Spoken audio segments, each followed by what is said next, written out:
പരമശിവൻ പുഞ്ചിരിയോടെ അർജുനന്റെ രണ്ടു കൈകളും പിടിച്ച് ആലിംഗനം ചെയ്തുകൊണ്ട് ഇപ്രകാരം പറഞ്ഞു: അല്ലയോ പാർത്ഥ, നിന്റെ ശക്തി അജയ്യമാണ്.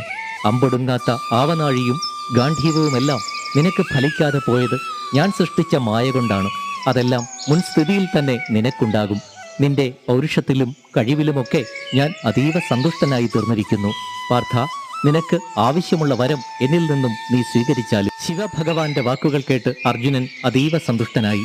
അർജുനൻ പറഞ്ഞു തുടങ്ങി: ഞാൻ ഇവിടെ എത്തിയതും ഉഗ്രമായ തപസ് ചെയ്തതും അങ്ങയെ പ്രത്യക്ഷപ്പെടുത്തി പാശുപതാസ്ത്രം നേടുവാനാണ്. യുദ്ധം ആരംഭിക്കുകയാണെങ്കിൽ ദ്രോണർ, ഭീഷ്മർ, കർണൻ അവരെയെല്ലാം എനിക്ക് എതിരിടേണ്ടി വരും. അവരെയെല്ലാം ജയിക്കുവാൻ കഴിവുള്ള പാശുപതാസ്ത്രം എനിക്ക് നൽകുവാൻ അങ്ങേക്ക് ദയവുണ്ടാകണം. അവരെയെല്ലാം ജയിക്കുവാൻ അങ്ങെന്നെ അനുഗ്രഹിക്കുകയും വേണം. പരമശിവൻ പറഞ്ഞു: പാർത്ഥ, പാശുപതാസ്ത്രം സ്വീകരിക്കുവാനും പ്രയോഗിക്കുവാനും നീ സമർത്ഥൻ തന്നെയാണ്. അതുകൊണ്ട് ആ അസ്ത്രം പ്രയോഗിക്കുവാനും സംഹരിക്കുവാനുമുള്ള മന്ത്രങ്ങളോടുകൂടി ഞാൻ നിനക്ക് നൽകാം. ഇത് മറ്റാർക്കും അറിയുവാൻ കഴിയാത്ത രഹസ്യമാണ്. അശക്തന്മാർ ഇത് പ്രയോഗിച്ചാൽ ലോകം മുഴുവൻ നശിക്കും. വാക്കുകൊണ്ടോ മനസ്സുകൊണ്ടോ നോട്ടം കൊണ്ടോ വില്ലുകൊണ്ടോ ഈ അസ്ത്രം പ്രയോഗിക്കാവുന്നതാണ്. പരമശിവന്റെ ഈ വാക്കുകൾ കേട്ട് അർജുനൻ ശ്രദ്ധാപൂർവം നിർമ്മലമായ ഹൃദയത്തോടെ തൊഴുകൈകളോടെ നിന്നു.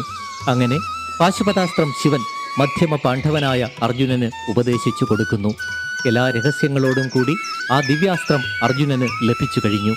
അർജുനൻ ശിവഭഗവാനെ പ്രദക്ഷിണം വെച്ച് നമസ്കരിക്കുന്നു. ശേഷം ശിവൻ അപ്രത്യക്ഷനായി.